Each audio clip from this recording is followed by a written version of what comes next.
This little short video is to explain what is the Chatelier principle. This is very important for your final exam, advanced level, national A level, because if you understand this Chatelier principle, you know how would you going with this dissociation of amount from equilibrium system. Okay, so the topic is the Chatelier principle. So what is the meaning of Chatelier principle? Chatelier principle means if you do any sort of a disturbance to any of these equilibrium system, they are rearranging the system to overcome whatever this disturbance.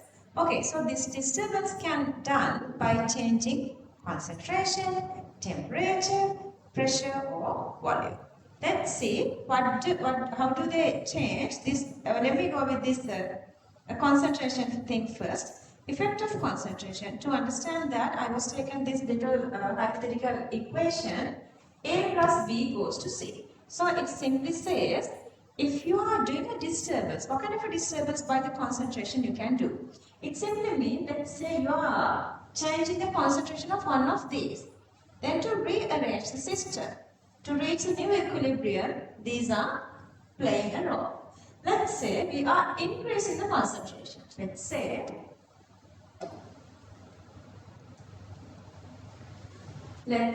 we are increasing the concentration. If we increase the concentration, then what happens? If we increase the concentration, system is rearranging to decrease the concentration. Then what happens? So reaction is supposed to go to forward direction or to your right side, so that at the same time you are not only decreasing A but also you are decreasing B and also you are increasing C. Okay, let's consider another condition. Let's say if we decrease C, then what happens? To increase C, reaction is going to forward, so that you are decreasing A, you are decreasing B to increase C. Or another example, let's say you are decreasing B. Then what happens? If you decrease B to increase B, reaction is going to backward, so that you are decreasing C plus you are increasing A. Such a way the system is rearranging to overcome this disturbance and to reach this new equilibrium. So that this is the concentration related factors. Then we have a couple of these examples. Let's say this system that you already have in this equilibrium, H2 and I2 is giving to HI, so that you are having this initial equilibrium. To this initial equilibrium system, you are doing a disturbance. See, all of a sudden you are adding, see, instantly increasing. You are adding what? H2. So H2 is added. So if you add H2, what happened?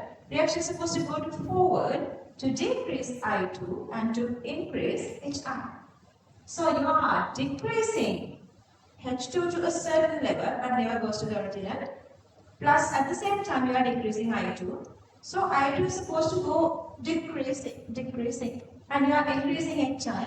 So HI is supposed to go increasing. Okay, couple of more systems are there to explain. If you go with this system, this is a ferric thiocyanate system. Okay, so for this system, you can, so the initial ferric color is yellow-brown, thiocyanate is colorless, and ferric thiocyanate is blood red, if you remember in organic chemistry. So the mixture has a brown color. So reaction goes to forward, increase blood red. Reaction goes to backward, increase yellow-brown. We can do that using different chemicals. If you had sodium hydroxide, ferric hydroxide is making. So the ferric is getting away from the liquid body. So the Fe3 plus decreasing. To increase that, reaction goes to backward to increase the yellow-brown color. Understood? That way you can identify these. There are a lot of examples you can check with the resource book. And then I'm moving to talk about the effect of temperature. Effect of temperature. For this one, you have two different conditions. To talk about the effect of temperature, you have two different conditions. Let's say, because there are two different kinds of reactions, those are exothermic reactions and endothermic reactions. Exothermic reactions and endothermic reactions. let's say A goes to B, and then let's say the delta H value is negative, positive. Okay, positive. That is endothermic. It's endothermic. Then what happens? If you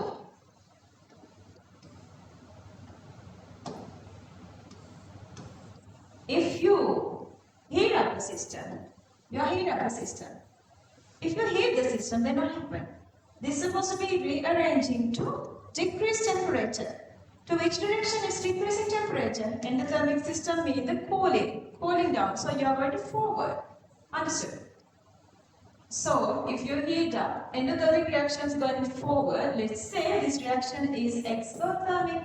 Let's say this is exothermic. Let's say this is negative value. Then what happens? When you are heating, system needs to cool down. Then the reaction is going to backward. Because the forward is and exothermic mean backward is supposed to be endothermic. Okay, so for equilibrium systems, if you change the temperature, two conditions are applying. That is for exothermic and endothermic. Reaction is rearranging and establishing equilibrium point such a way that it can move to whatever the changing or controlling the system. So the exothermic reactions, if you heat up, it is cooling down, going to backward. For endothermic reactions, if you heat up, it is going to cooling down, so it's to forward. So on, try to understand either way you are going to with this. And then next one is so to understand that one, we did a couple of examples here. I will show you guys just one single example. So this is the N2O4 NO2 system. You know N2O4 is colorless and NO2 is brown color. And this reaction is endothermic. If you heat up the system, to decrease the heat, reaction goes to forward. Cool inside. So the brown color increases. But if you cool down the system, it needs to heat up. Forward reaction endothermic mean backward reaction exothermic. So the reaction is going to backward to heat up the system if you cool down the system. Such a way is rearranging, and there is another one example here I have taken, which is the cobalt hexa aqua and tetrachloride complexes. That's again endothermic, so you can go through all those. And then the last one is the pressure system. To understand that, again I'm going to go with this hypothetical, we can go with this given equation as well. So I'm going to go with this ammonia, formation of ammonia by the Haber process. We have this under inorganic chemistry, under equilibrium and everywhere. So what happened here is pressure is, you guys know, pressure is directly proportional to number of moles. And pressure is inversely proportional to volume. So what happened here is, pressure is direct, whatever happens, opposite is the volume, you can understand that. So I'm going to go only with pressure and number of moles. Pressure increasing means number of moles is increasing. So to the direction, if you increase the number of moles mean, to the same direction pressure is increasing. Let's say inside a system we are increasing pressure. So it's trying to control the situation by decreasing the pressure, by decreasing number of moles. If you understand that one, if you go with this system, let's say in this system I'm increasing pressure. I'm increasing pressure of this system. So to decrease the pressure, this has to decrease number of moles so that the reaction is supposed to go to forward direction. Because see, this side you have 1 and 3. See, 1 and 3, 4 molecules, and you have here only 2 molecules. So the reaction is rearranging to the direction to decrease number of molecules so that it can decrease the pressure.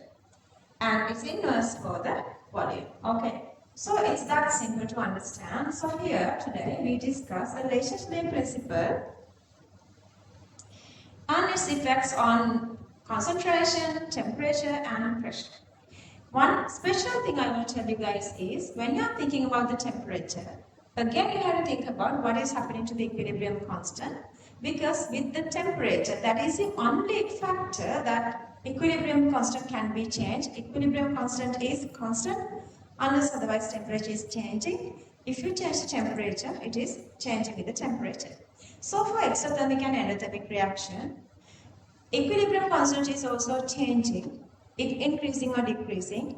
Just thinking about whether the system is increasing temperature and decreasing temperature, so that when you are going with the temperature, equilibrium constant is also changing. Just memorize that. Other than that, relationship principle is extremely easy and very easy to memorize. And then the other thing is, you have to understand the relationship principle really nicely, then only you can go with the calculations of equilibrium. Equilibrium is not a difficult unit. Equilibrium is very easy unit.